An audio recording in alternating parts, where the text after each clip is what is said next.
Gathered friends, listen again to our legend of the Bionicle.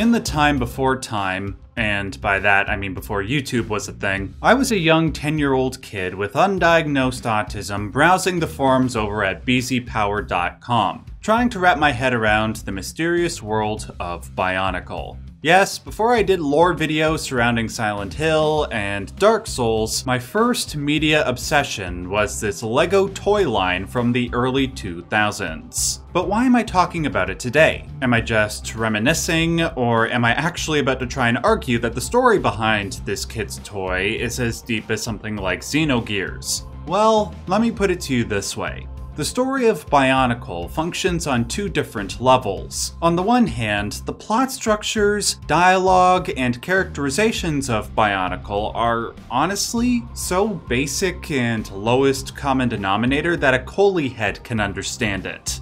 Huh? See, I'm one of you. But on the other hand, there is one thing that Bionicle's story did better than most other entertainment franchises that I have ever consumed. And that is world building. Right from the moment we saw the toy commercials during our Saturday morning cartoons, or read the comics, or visited Bionicle.com, which we totally did without our parents' permission, the first thing that us kids were struck with was an all-consuming sense of curiosity. One that Bionicle's creators slowly and methodically exacerbated by leaving a trail of breadcrumbs for the consumer to follow. The first breadcrumb, more or less, was why these complex robotic creatures were living on a tropical island using very primitive technology to survive.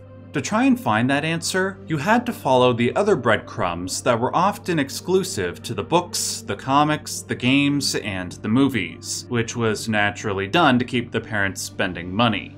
That said, those who did indulge in all forms of Bionicle media slowly uncovered the answers to the franchise's greatest mysteries. And in virtually every case, the answers we received were not simply satisfactory, they were mind-blowing. The most relevant thing, though, is that the answers to these mysteries are, in large part, really neat reinventions of classical mythology with a sci-fi spin. Archetypal stories that have captured people's minds and hearts for millennia. The mythology it borrows from include, but are not limited to, the likes of Norse mythology, Judeo-Christianity, Eastern religion, and Hermeticism. In weaving these seemingly disparate mythologies together, Bionicle crafted a world of images and themes that appealed to kids on a very deep, unconscious level. Today, I want to take a look back at Bionicle to show the expert ways in which it revealed its mysteries, and to analyze many of the hidden meanings that most hardcore Bionicle fans probably haven't picked up on. Before I do, I want to be clear about what this video is and is not. This video is not meant to be an exhaustive overview of Bionicle lore. If you want to experience the entire story of Bionicle, you can watch this 9-hour video by a fellow YouTuber named Duckbricks. Yeah, 9 hours. Not even the lore videos for Nier or Metal Gear are that long, but that's how huge Bionicle really is. If you don't want to do that and just want to hear most of the major plot beats, then this video should be more than satisfactory. With that out of the way, let us listen again to the tale of the Bionicle. On an alien planet, somewhere in the unknowable reaches of the universe, there was an island known as Mata Nui. It was given that name by its inhabitants, a race of biomechanical beings known as Matoran. The island was named Mata Nui after the god of the Matoran, whom they also referred to as the Great Spirit. For a time, the Matoran lived happily on this island paradise, until their lives were threatened by a faceless evil known as Makuta, who sent an army of beasts known as Rahi to terrorize their villages. Despite their best efforts to fight these beasts back, the efforts of the Matoran seemed in vain, until one day, a literal miracle happened.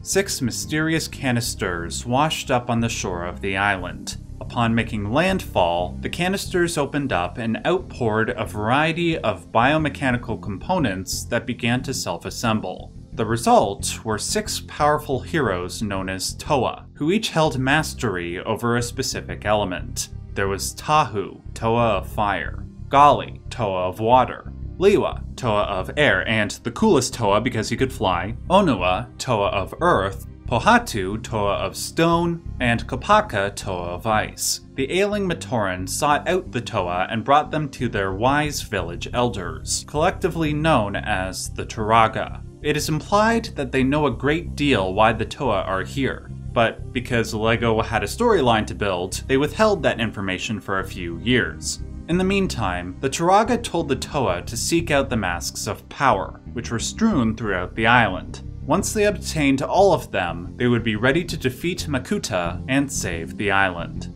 So first of all, what? Where the hell did the Toa come from? How are they able to wield the power of the elements? Who are the Turaga, and why do they know what we need to do? Where the hell did the masks of power come from, and who put them all over the island?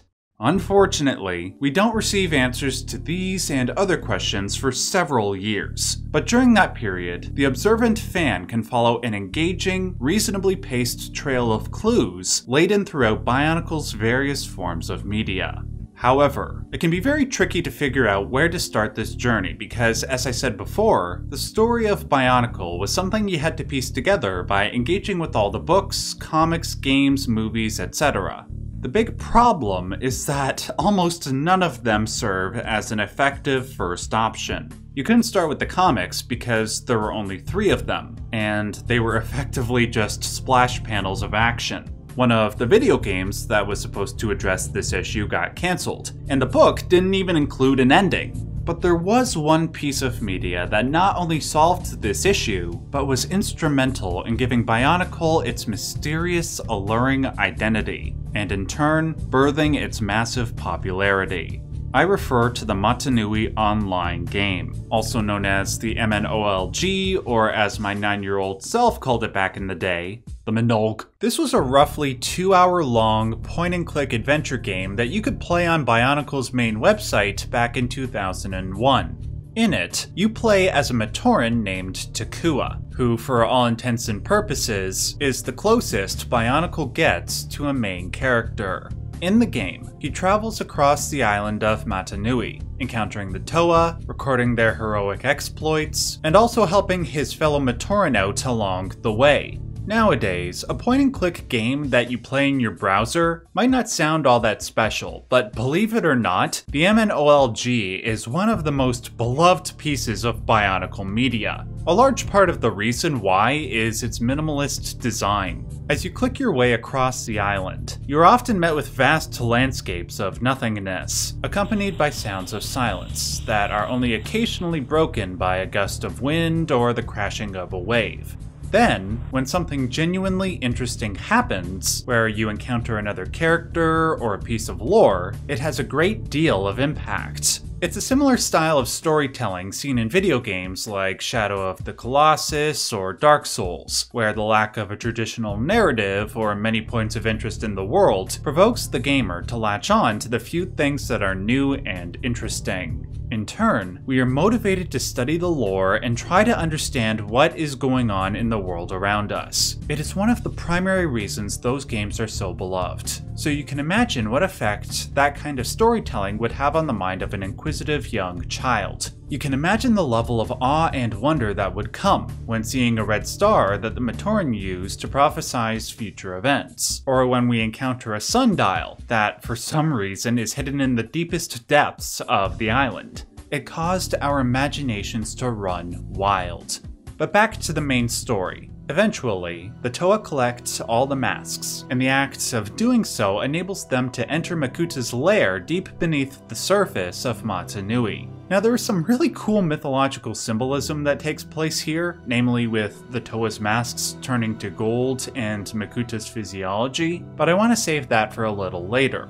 For now, I want to keep the focus on basic story events. By the way, as we move forward, I want you to keep 2 of Bionicle's key mysteries at the back of your mind. one being this ongoing question of who the Great Spirit Matanui is, and the other being this borderline magical substance known as Protodermis, which binds and penetrates every aspect of the Matoran universe, from the clouds in the sky to the Matoran's tools, weapons, and masks. I will consistently refer back to both of these mysteries for the rest of the video. After a lengthy battle against Makuta, the Toa emerge victorious, and in turn, usher in a new era of peace. An era that lasts approximately 12 hours. What? Time's relative, right? Immediately after Makuta's defeat, quote-unquote, yeah, of course he'll be back, a mechanism is triggered in Makuta's lair that awakens a legion of insectoid-looking robots known as Borak. These were the main villains for Year 2 of the Bionicle theme. Now, to be honest, there isn't much difference in the basic story structure between Year 2 and Year 1. Just as the Toa had to collect the Masks of Power to open the door to Makuta's lair and defeat him, this time the Toa needed to collect the organic cores of the Borak, known as Krana, in order to open the door to where their two leaders are, the Barag, aka the Borak Queens. Despite this fact, there were a few new interesting pieces of lore that kept us following the aforementioned breadcrumb trail. First, it is established in the books and the comics that the Borak, though villainous, do not seem motivated to hurt any of the Matoran or the Toa. They are just interested in destroying the homes, flora, and fauna of the island.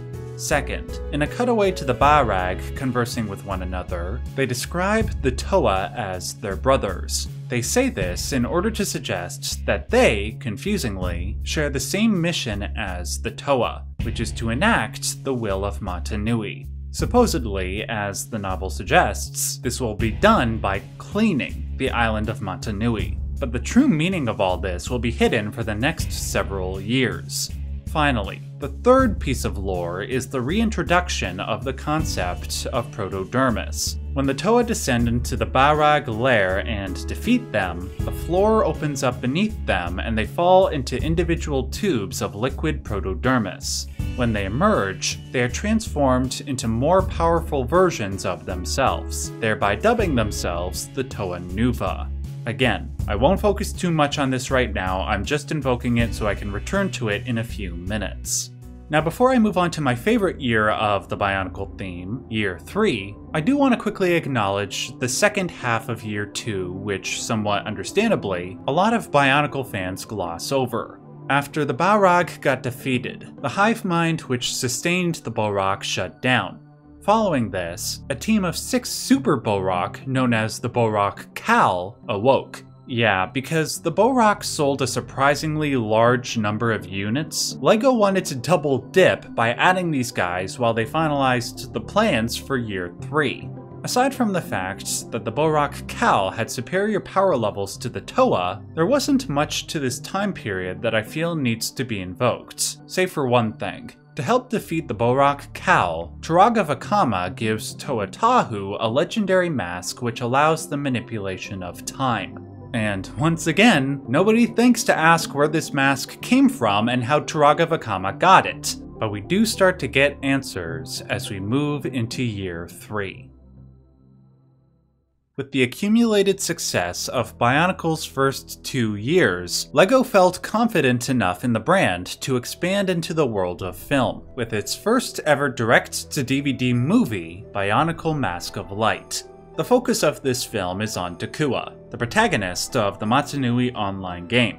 One day, while exploring the underground caverns of his volcanic home, he experiences a short earthquake, which causes a nearby warning totem to fall into a river of lava.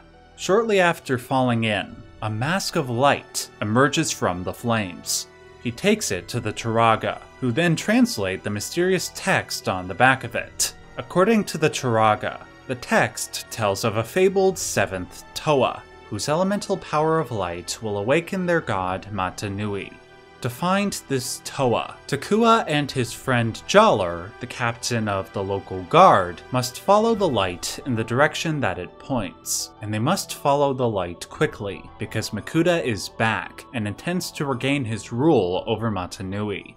Now, I said this was my favorite year for one very simple reason. The storyline of Mask of Light was one big ripoff of Lord of the Rings. Jalur and Takua are the analog to Frodo and Sam. The Mask of Light is the analog to the One Ring. They go on a long journey, just the two of them, yada yada yada. Despite the obvious similarities, it was a pretty wise thing to do a story like this at the time, because the Bionicle movie released when the Lord of the Rings movies were coming out and completely dominating pop culture. If parents didn't feel their kids were old enough to see Aragorn decapitating orcs, they had a kid-friendly alternative. Luckily, my parents were cool enough that I got to watch both. That said, when you watch movies you loved as a kid when you become an adult, especially direct-to-DVD kid-friendly movies, there are several faults that become quickly apparent. And I'm not even talking about the obviously questionable animation quality.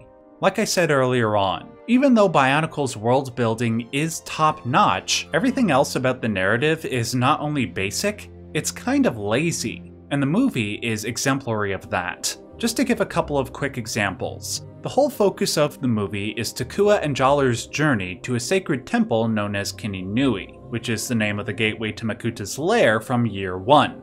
Why is it that the journey takes them from the fire biome, to the jungle biome, to the snow biome, to the underground biome, and then to Kininui, when 80% of their journey could have been cut if they went in a straight line? Why was the mask guiding them to all these other places when there was literally nothing there? Second, why does Tahu say this line when Makuta's minions attack his village? None have breached Tokoro's gates before, and none shall this day. What about the Borak cow, Tahu, who literally tore up your village a few months ago?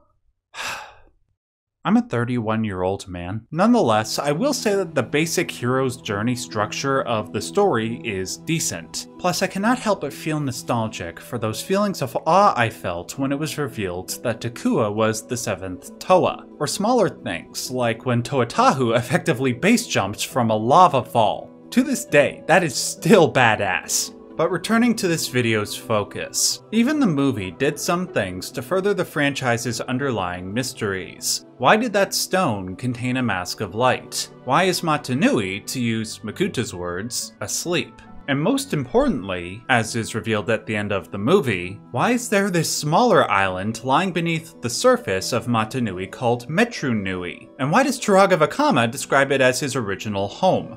For the next 2 years, the answer to those two questions would be explored in a story that takes place prior to the first 3 years of the Bionicle theme.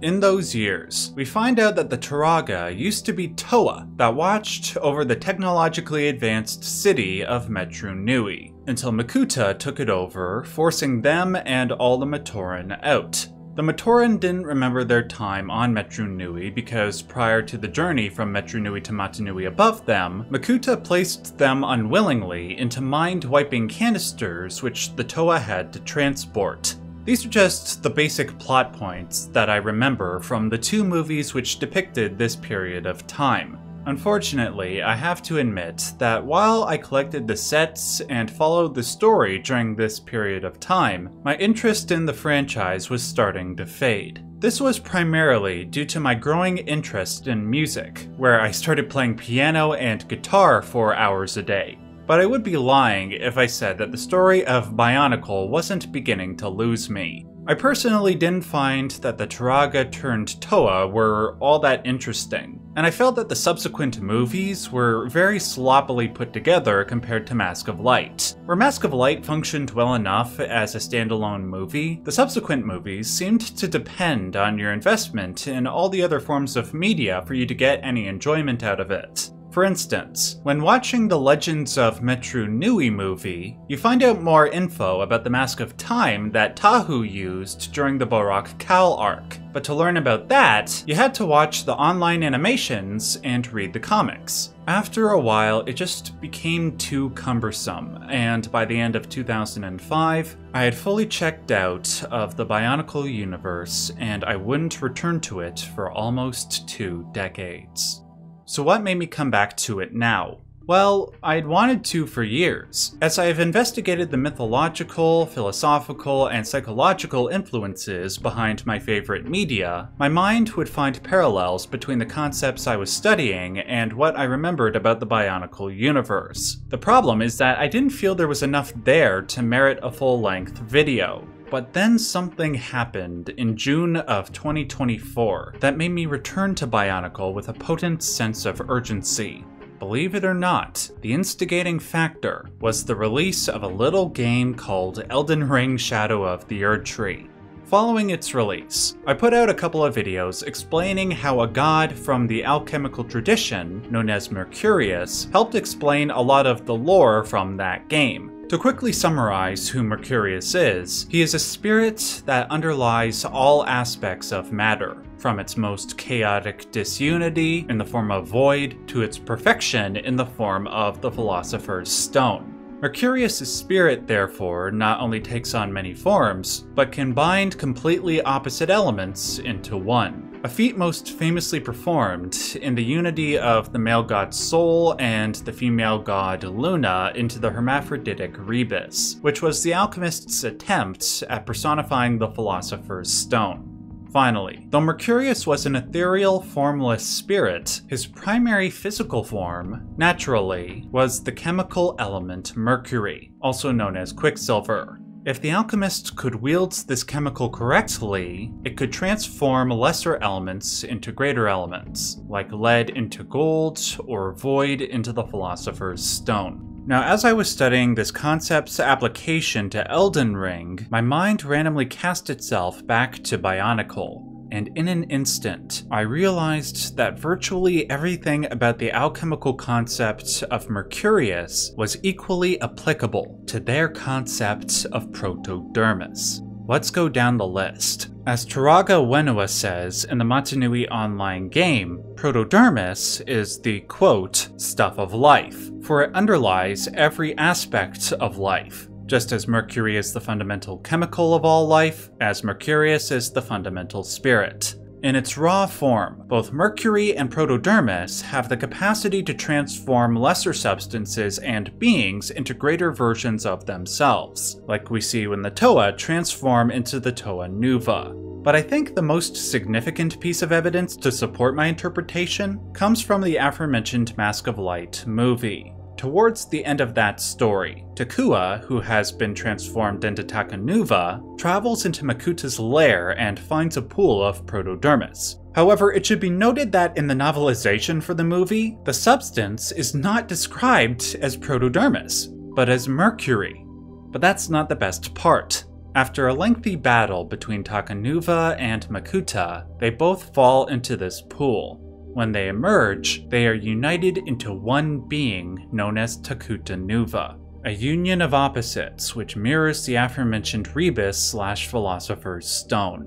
And if that wasn't enough evidence for you, there's one more interesting parallel I've yet to mention. In alchemy, the Philosopher's Stone contained within it an elixir which would give anybody who consumed it the ability to transcend death. Well, at the end of the Mask of Light movie, Takuta Nuva transfers all of its energy into the Mask of Jaller, who died in a battle with Makuta's henchmen earlier on. When Takuta Nuva does this, Jaller comes back to life. Now, I know some of you hardcore Bionicle fans are about to bring up the red star in respect to Jaller's revival, and I'm going to address that, but I want to save it for after I talk about the big Matanui reveal. Anyway, after I noticed these connections between Mercury and Protodermis, I immediately started indulging in all the Bionicle lore that I missed over the years, and I started to realize just how deep its mythological symbolism went. Staying on the subject of alchemy, the quest for the masks in Year 1 and having them unite in one gold mask is an alchemical symbol, for the gold was the external symbol for the internal ideal.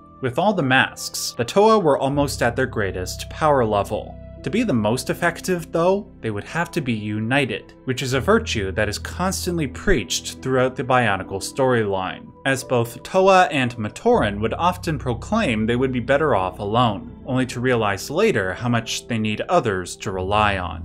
This is more than just a basic morality lesson though. As I said before, the Toa each embodied an element, and the union of the elements is an ancient symbol of divinity, one that is not just relegated to the alchemical tradition. It even shows up in Eastern traditions like Vajrayana Buddhism and Chinese mythology. There's a reason why the union of the elements is such a common motif in fiction, particularly video games. It's because it's a symbol that has been used for millennia to denote wholeness and power. It's an image that captures the collective consciousness of the human race. Most importantly, it is only this level of power that can truly contend with chaos, as we see the Toa literally do when they fight Makuta in his chaos form in Year 1. His form here is the perfect encapsulation of the mythological concept of chaos, aka void, as Makuta calls it. It is within the void of space that all of life existed in a state of unrealized potentiality, in a state of chaos, hence the spinning undifferentiated body parts. It is only when the element of light, wielded by God or the discerning alchemist acting upon the chaos, that the potentiality can take on its destined form.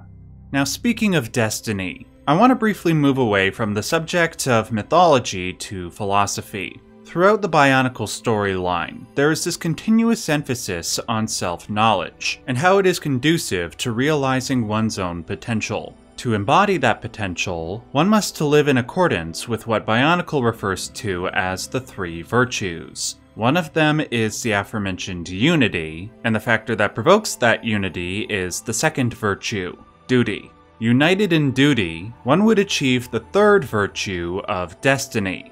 Though the Matoran had a shared destiny, which will be revealed momentarily, it is also true that individuals would have their own destiny to fulfill, which would enable the achievement of the Matoran's collective destiny. There are two examples of self-knowledge birthing one's potential that I will quickly point to. The first is with the original Toa in Year 1, when they venture into Makuta's lair.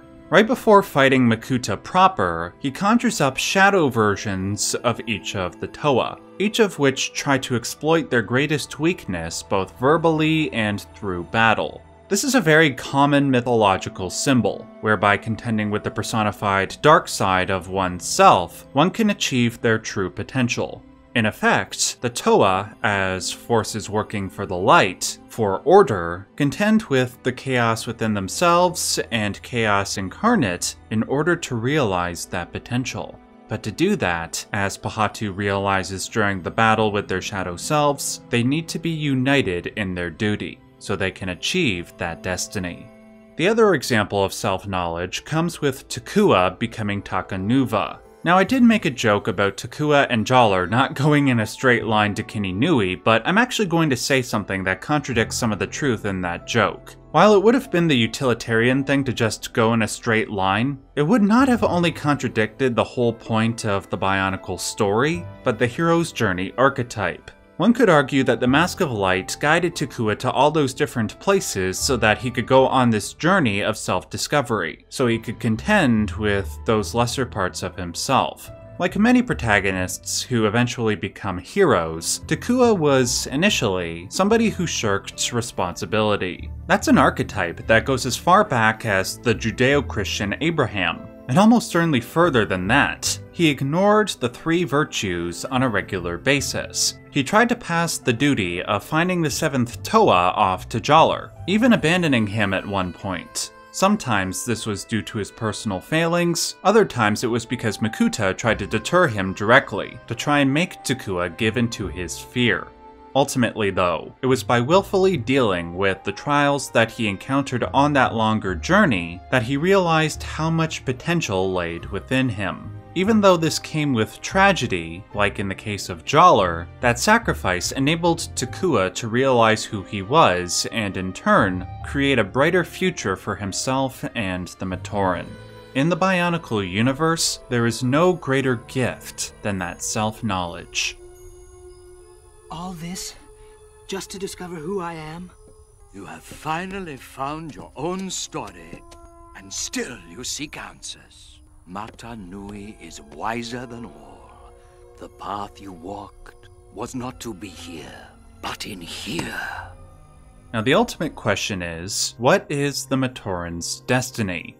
After the prequel series, where we experienced the Turaga's history as Toa in the city of Metru Nui, there was a 3-year-long stretch of stories known as the Ignition Trilogy. It's called that because the crux of that story centers around the fact that Mata Nui was dying, and our heroes had to kickstart his heart, Motley Crue style, so that Makuta didn't take over everything.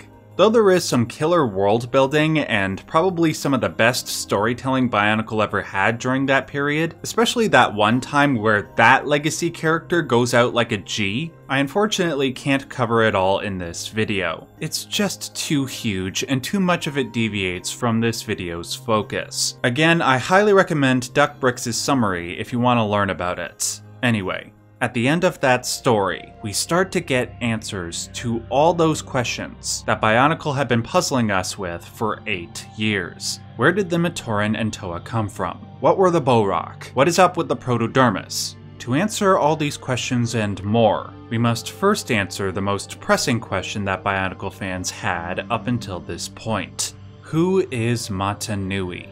In all seriousness, the answer to that question is probably one of the greatest, coolest reveals in the history of pop culture. When Mata Nui's heart was ignited, a 40 million feet tall robot rose from the sea.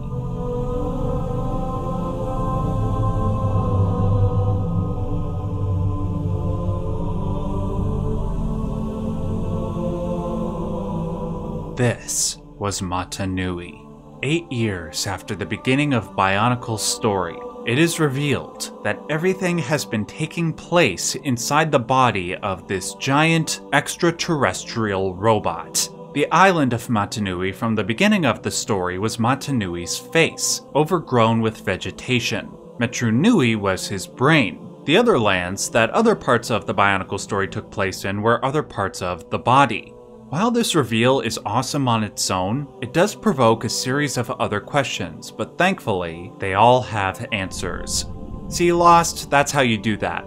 Just kidding, I love Lost. Second favorite TV show. In the time before time, there was a planet known as Spherus Magna, within which lived a race of hyper-intelligent godlike beings known as the Great Beings. Yeah, everything else in the Bionicle universe has a badass name, but the literal gods came up with the most plain, egotistical— sorry, I'm getting distracted. The Great Beings wished to construct a giant robot that could travel from planet to planet throughout the universe, gathering as much information that they could for the Great Beings to study and store in their databases. Their first attempt at this robot was a complete failure, because they could not find a stable power source. That is, until they discovered Protodermis lying under the planet's surface.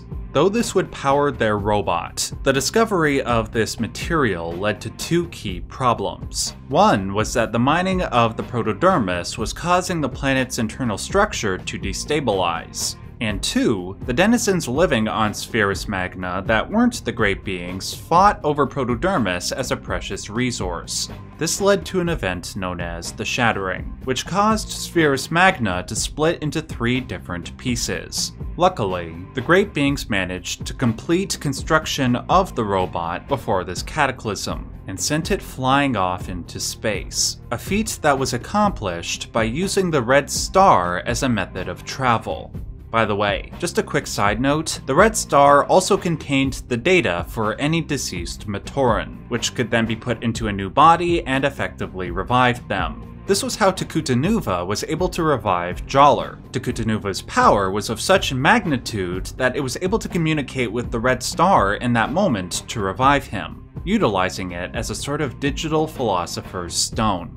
Turning back to Mata Nui, upon arrival on any planet, the robot would lay down on the planet's surface and accumulate data over a span of many years. To ensure that it received proper maintenance and protection during these periods of rest and travel, the Great Beings created 2 species. One was the Matoran, who would act as worker drones within the robot's body, and the other was the Bohrok, who would clean the surface of Mata Nui's body before traveling to another planet. They also tasked another one of their creations, a being named Artaka, with the creation of the Toa. who would defend Matanui from any threats, internal or external. When Matanui began its return to Spherus Magna after a long journey amongst the stars, one of its beings that was supposed to ensure its protection went rogue. This was Makuta, who coveted the power Matanui had over the Matoran. His corruption of Matanui's internal systems sent the robot hurling into one of the 3 planets that now made up the Spherus Magna galaxy, one that was completely covered in water. Upon crash landing there, Matanui went into a coma, and Makuta slowly began to take over. From the very beginning, the narrative designers behind Bionicle built toward this eventual reveal. There are hints about it as far back as 2001 in the Matanui Online game. Everything built up to this moment, and where so many other forms of fiction build an underlying mystery only to leave its fans in disappointment, Bionicle succeeded with flying colors. But beyond that, there are so many other reasons why I loved finding out all those years later that Matanui was a giant robot. As I alluded to at the beginning of this video, it's a genius reinvention of the classic mythological concepts of the primordial man, but with a sci-fi spin. The first example I thought of was Ymir, a giant from Norse mythology, whose body was used to craft the universe. Another example that I believe shares more parallels is the primordial man from Jewish Kabbalah, Adam Kadmon. His body took the form of the Tree of the Sephiroth. When 7 of the vessels in that tree could not contain the heavenly light within them, they shattered. The shards and the light that made up those vessels then made everything that exists in the known universe. It is the duty of the Kabbalist to learn this history and then reunite the 7 vessels with the other 3 by performing moral acts. In effect, they return to the body of Adam Kadmon. The parallels in Bionicle are the body of Matanui leaving its former home after a shattering, and then making up the known universe for the Matoran. It was then up to those who knew their predicament to reunite Matanui with its former home. And to do that, they needed to unite the Matoran, remind them of their common duty, and fulfill their destiny.